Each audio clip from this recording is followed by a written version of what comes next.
Pernahkah Anda membayangkan berenang di atas gunung? Bukan dalam film atau mimpi, tetapi sungguhan. Anda benar-benar dapat melakukannya, dan yang perlu Anda lakukan adalah pergi ke Cina. Tentu saja, di dunia modern ini, hal ini hanya mungkin berkat sistem yang terkait dengan bendungan dan pembangkit listrik tenaga air. Cina menyumbang sekitar sepertiga dari tenaga hidroelektrik dunia. Pikirkan saja, Cina menghasilkan 391 gigawatt dari 1.360 gigawatt yang diproduksi dunia. Itu tidak mengherankan, karena negara ini memiliki sejumlah besar pembangkit listrik tenaga air, dan beberapa di antaranya adalah pemecah rekor nyata. Ada bendungan Tiga Ngarai, yang merupakan pembangkit listrik tenaga air terbesar di planet kita, dengan kapasitas terpasang 22,5 gigawatt. Selain itu, ada juga bendungan Batan di Cina, yang meskipun lebih kecil dari bendungan Tiga Ngarai, masih menempati posisi kedua dalam daftar pembangkit listrik tenaga air terbesar di dunia. Faktanya, 5 posisi teratas dalam peringkat ini semuanya diambil oleh struktur Cina. Jadi, di negara ini, mereka berhasil membuat kapal benar-benar mengapung di atas gunung. Hari ini, Anda akan mengetahui bagaimana Cina melakukan ini. Kenyataannya, tidak jauh dari bendungan Galatan, yang terletak di Provinsi Geza, Tiongkok, sebuah perahu mendekati gedung tinggi di sepanjang kanal, lalu berlayar di dalam gedung itu. Tentu saja, ternyata cukup istimewa. Di dalamnya, ada kabel pengangkat, 2 baris drum, dan kotak roda gigi di kedua sisinya. Jadi, pada dasarnya, itu adalah lift untuk kapal. Bagi seseorang yang tinggal di gedung tinggi, mungkin tampak aneh dan terlalu lambat. Ruang besar di dalam semua bagian yang bergerak itu, tetapi menurut para desainer, hal ini memungkinkan lift untuk menaikkan atau menurunkan kapal seberat 500 ton dalam waktu sekitar 10 menit. Dengan kata lain, hanya dalam waktu singkat, kapal penumpang standar praktis dapat melayang di atas lokasi aslinya. Berat maksimum yang dapat ditangani oleh lift besar itu adalah hingga 1.800 ton. Kapal seperti itu akan membutuhkan waktu lebih lama untuk diangkat, tetapi sejujurnya, tidak ada yang mungkin peduli, karena kapal manapun akan diangkat ke ketinggian yang mencengangkan, yaitu sekitar 71 meter, yang dapat berubah tergantung pada arus sungai, bahkan mencapai setinggi 78 meter. Anda dapat membayangkan langsung naik ke ketinggian sekitar gedung 26 lantai di atas kapal. Tidak mengherankan bahwa beberapa orang menyebut sistem di Galatan ini sebagai umpan rekayasa yang mengesankan, atau bahkan keajaiban rekayasa. Tentu saja, Anda dapat berdebat dengan kata-kata agung seperti itu, karena lift kapal telah ada di seluruh dunia selama beberapa waktu. Namun, Anda mungkin tidak menyadari bahwa tidak hanya ada satu lift dalam sistem ini, ada 3 di antaranya. Setelah lift pertama, datang lift kedua yang mengangkat kapal sejauh 120 meter. Mekanismenya bekerja dengan cara yang sama. Kapal masuk, kemudian menunggu sistem untuk memulai, dan kemudian naik bersama-sama. Transportasi air memasuki sistem lift bendungan Galatan, dinaikkan hingga 199 meter. Secara harfiah, ketinggian yang dicapai kapal hampir sama dengan bangunan 66 lantai. Jika piramida Agung Giza berdiri di dekatnya, Anda dapat dengan mudah melihatnya dari atas. Ketinggian keajaiban Mesir ini adalah 138 meter, dan untuk patung Liberty, tingginya hanya 92 meter. Setelah mengatasi 2 lift, Anda harus turun entah bagaimana untuk sampai ke air di belakang bendungan. Untuk melakukan ini, sistem Cina memiliki 1 lift lagi yang terletak di ujung rute navigasi gunung, dan menurunkan Anda maksimal 46 meter. Ketinggian ini, sekali lagi, tergantung pada permukaan air. Omong-omong, sistem ini mungkin tampak sangat kurang dalam hal throughput kapal. Meskipun naik relatif cepat, hanya 1 kapal yang dapat melewati lift pada satu waktu. Ini berbeda dengan pergerakan bebas di sungai, di mana beberapa kapal dapat mengapung sekaligus, menjaga jarak aman satu sama lain. Ya, sistem ini tidak akan pernah mencapai throughput yang sebanding dengan sistem lift ini, tetapi hanya sampai batas tertentu, karena mungkin ada seluruh barisan kapal di sepanjang jalan menuju lift. Segera setelah satu kendaraan melewati lift pertama, kapal lain dapat dinaikkan tepat setelahnya. Meskipun tidak sempurna, para insinyur melakukan semua yang mereka bisa untuk mempercepat pergerakan di sepanjang rute ini. Saluran air dan 3 lift membuat bermain dengan ketinggian tampak seperti sesuatu yang sangat sederhana. Ini tentu saja merupakan pencapaian luar biasa dari teknik Cina. Namun, Ada jarak antara lift yang harus Anda lewati biasanya. Ini bukan sesuatu yang orang lakukan dengan banyak usaha secara tradisional. Kunci digunakan untuk bergerak di antara ketinggian yang berbeda, sehingga tidak perlu melewati gunung. Bahkan, multitahap transisi dari satu tingkat ke tingkat lainnya dilakukan tanpa pekerjaan tambahan yang serius. Dengan kata lain, Anda hanya memasang beberapa kunci, dan kapal secara bertahap naik atau turun. Pertama ke satu ketinggian, kemudian ke yang lain, dan seterusnya. Namun, di sini mereka perlu memindahkan kapal antara gunung dan sungai. Tidak ada sistem lift sejak awal, jadi mereka harus melakukan sesuatu yang ekstra. Selain membangun 3 lift, mereka harus membuat jalur di antara mereka. Pada akhirnya, bagian utama dari jalur antara 2 lift dan gunung adalah saluran air terbuka. Ini bukan karena bangunan rute seperti itu jarang dibangun pada zaman kuno. Orang-orang berhasil melakukannya bahkan tanpa teknologi modern yang rumit. Tetapi di sini, mereka harus entah bagaimana mengintegrasikan saluran air ke medan pegunungan dan seluruh sistem lift. Tentu saja, ada lebih banyak tantangan, tetapi orang Cina berhasil melakukannya. Republik Rakyat Cina cukup ahli dalam membangun terowongan dengan mesin bor terowongan besar, sehingga semuanya dilakukan sebagaimana mestinya. Sebagai hasilnya, negara tersebut memiliki jalur air yang membentang 1,4 mil di antara gunung-gunung dan di dalam gunung.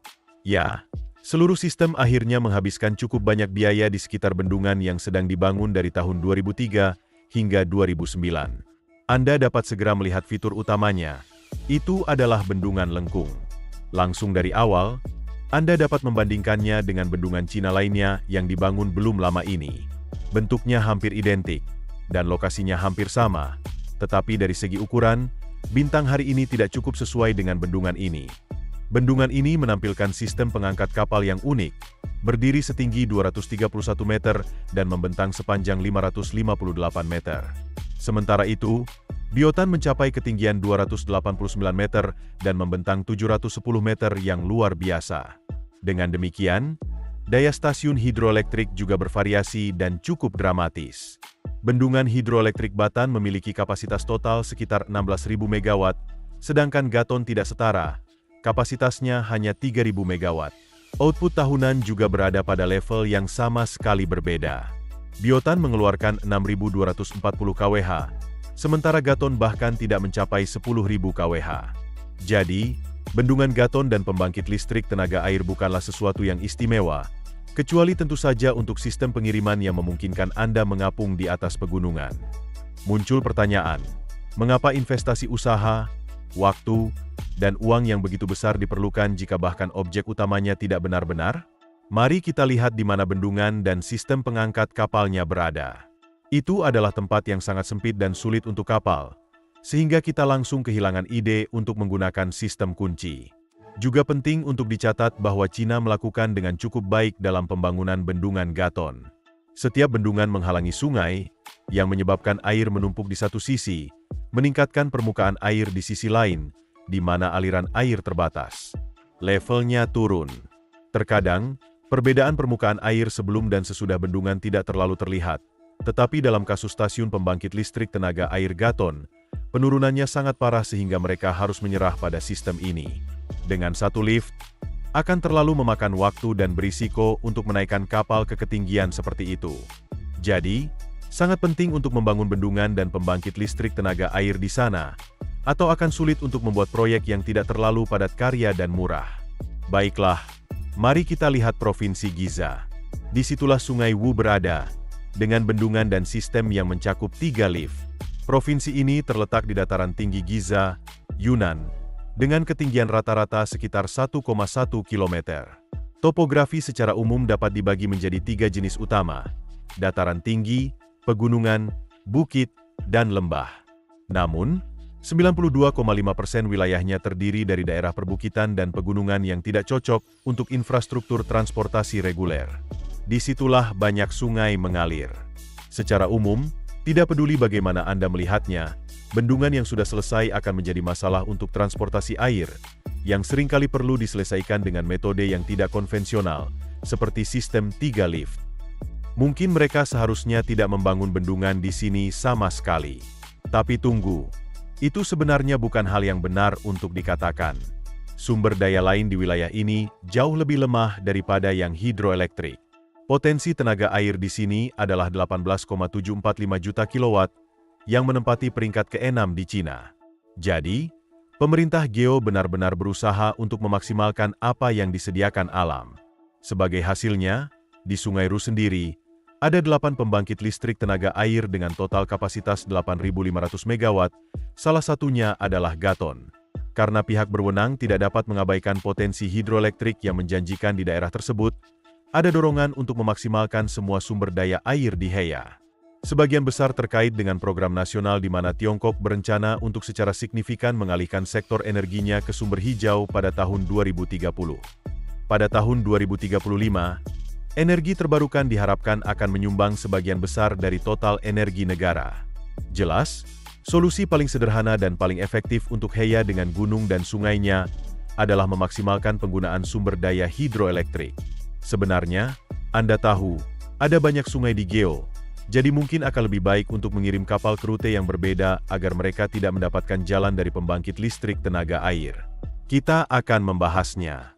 Sekarang, Sungai Wo adalah anak sungai dari Laut Yangtze, yang merupakan sungai terpanjang dan paling kaya air di Eurasia, ketiga di dunia dengan kepenuhan air, dan keempat berdasarkan panjangnya. Ditambah lagi, itu adalah sungai terpanjang yang mengalir melalui satu negara. Sungai ini meliputi 1/5 dari seluruh wilayah daratan Cina, dan sekitar 1/3 populasi tinggal di sepanjang sungai tersebut, dengan delta Yangtze yang menyumbang hingga 20% dari PDB Cina. Jadi, wajar saja banyak rute transportasi berjalan di sepanjang sungai ini, tidak hanya untuk penumpang tetapi juga untuk barang.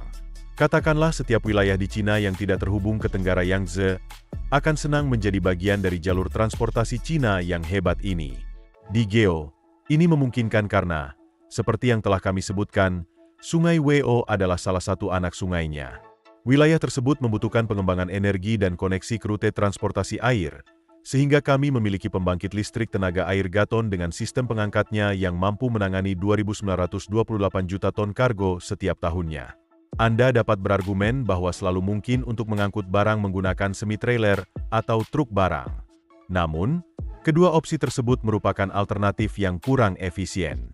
Misalnya, truk ukuran standar dapat mengangkut sekitar 22 hingga 25 ton. Jadi mari kita gunakan rata-rata 23 ton. Mari kita ingat juga bahwa pengangkat bendungan Gupan dapat mengangkat kapal seberat 500 ton. Tetapi, seperti yang telah kami katakan, itu bukan batasnya. Pada akhirnya, satu tongkang dapat menggantikan beberapa lusin truk. Sekarang, mari kita lihat jalan-jalan di wilayah Geo. Pegunungan itu sulit, atau bahkan benar-benar mungkin, untuk membangun jalan raya yang lebar yang dapat menangani banyak truk bersama dengan mobil biasa. Jika mereka mengirim truk di sepanjang jalan pegunungan yang sempit, itu akan lambat dan berisiko. Pada dasarnya, siapa yang membutuhkannya ketika ada transportasi air? Belum lagi, tongkang dan kapal kargo lainnya jauh lebih hemat bahan bakar. Transportasi kereta api agak lebih baik, tetapi masih sulit untuk meletakkan rel, dan dalam hal efisiensi, kereta masih kalah dengan kapal. Jadi, meskipun ada semua masalah dengan lift kapal ini, wilayah tersebut mendapat solusi terbaik dengan jumlah uang yang sangat besar. Kami sendiri mendapatkan pemandangan yang menakjubkan dan menemukan bahwa berlayar di atas kapal di atas pegunungan lebih dari bisa dilakukan. Kapal rival Well yang serius dapat menangani 1.800 ton. Itu merupakan klaim serius untuk sebuah rekor. Jika Anda tidak tahu tentang lift lain, tebak bendungan yang saya bicarakan. Tentu saja, pemegang rekor raksasa Cina, Bendungan Tiga Ngarai. Liftnya dapat menaikkan sekitar 3.000 ton. Itu tentu saja sangat banyak. Operasi besar datang dengan ukuran besar. Lift memiliki kolam yang panjangnya sekitar 121 meter dan lebar sekitar 18 meter. Jumlah air yang ditampungnya kira-kira sama dengan 4 kolam renang Olimpiade. Secara total, ada cukup ruang untuk hampir semua kapal dengan berat maksimum yang disebutkan. Lift ini mengangkat beban yang sangat berat hingga ketinggian 113 meter di atas tanah. Ini bukan rekor dunia, mengingat sistem multilift yang kita lihat hari ini. Kecepatannya lebih lambat. Lift Bendungan Tiga Ngarai membutuhkan waktu 40 menit untuk melakukan ini. Tetapi perlu diingat, ini adalah lift tunggal yang mengangkat beban yang sangat besar ke ketinggian yang cukup. Singkatnya, Anda tidak dapat meremehkan kecemerlangan insinyur Tiongkok. Selain itu, mereka telah melakukan banyak hal untuk memastikan keselamatan. Ada 4 set mekanisme penggerak yang disusun secara simetris, dengan roda gigi dan penyangga yang secara kaku menahan ruang kapal di 4 titik. Ini membantu menghilangkan efek yang disebabkan oleh kemiringan atau goyangan air di dalam ruang, ditambah mengurangi risiko ruang terbalik. Pembuatnya juga memastikan sistemnya aman, bahkan selama keadaan darurat seperti gempa bumi. Ada mekanisme penyangga dan peredam di ruang pengangkat kapal yang menyerap guncangan dan getaran. Salah satu orang yang terlibat dalam konstruksi mengatakan bahwa perlindungan seperti itu, jika terjadi gempa bumi, menyalurkan gaya seismik ke kolom yang membantu mencegah kamar jatuh dan kecelakaan serius lainnya. Setelah lift naik dan berjalan, hasil positif sudah terlihat. 3 perusahaan navigasi yang cantik melaporkan bahwa hasil bendungan pada paruh pertama tahun 2023 adalah 84,15 juta ton, peningkatan 9,32% dibandingkan tahun sebelumnya, menandai sejarah baru. Kunci bendungan 3 ngarai tinggi, seperti yang dapat Anda bayangkan. Sebelum lift dibangun di bendungan 3 ngarai, kapal masih melewati bendungan, dan mereka melakukannya dengan menggunakan teknik lain, yaitu sistem kunci multitahap. Ada 2 set kunci navigasi di sebelah bendungan, yang masing-masing terdiri dari 5 tahap, dan dibutuhkan sekitar 4 jam untuk melewatinya. Terima kasih telah menonton dan sampai jumpa.